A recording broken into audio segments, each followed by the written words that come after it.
ठीक किए तो यहाँ का सनातन खत्म हो जाए। अब ये चुनाव अगर हाथ से आप लोगों ने उमेश भैया को वोट नहीं दिया कि वो रक्षा न करी,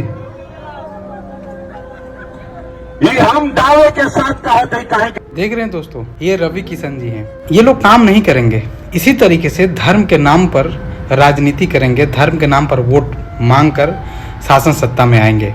यहाँ पर आचार संहिता का कोई उल्लंघन नहीं हो रहा है, जबकि धर्म के नाम पर राजनीति, धर्म के नाम पर वोट मांगना ये आचार संहिता का उल्लंघन है। यहाँ पर इलेक्शन कमीशन इनके खिलाफ कोई एक्शन नहीं लेगा। अगर यहीं पर कोई अदर पार्टी का व्यक्ति या कोई इंडिपेंडेंट कैंडिडेट अगर इलेक्शन लड़ रहा होता और वो इस तरीके की बातें करता तो उसके ऊपर इलेक्शन कमीशन एक्शन ले लेती। कब तक डरा धमका कर राजनीति में आओगे?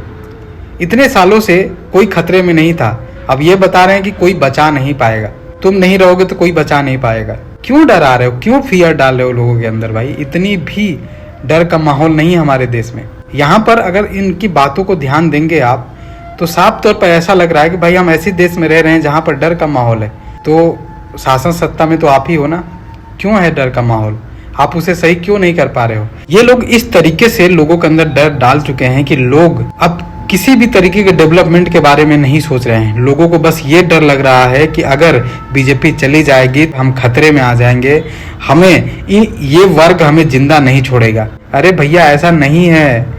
ऐसा अगर होता तो हमारा देश आज फ्रीडम नहीं पा पाता। आज हम अंग्रेजों की अधीन होते, अंग्रेजों के गुलाम होते। सब लोगों ने मिलजुल कर फाइट किया, तब जाकर आज हम फ्रीडम का मजा ले पा रहे हैं। फिर से ऐसी मानसिकता का कोई व्यक्ति आ रहा है तो उसको उखाड़ फेंकिए, उसको बताइए कि हमारे देश में किसी को किसी से खतरा नहीं है। ये डर डालना बंद करो, काम करो, डेवलपमेंट की बातें करो, रोजगार देने की बात करो, एजुकेशन देने की बात करो, इंफ्रास्ट्रक्चर को मजबूत करने की बात करो।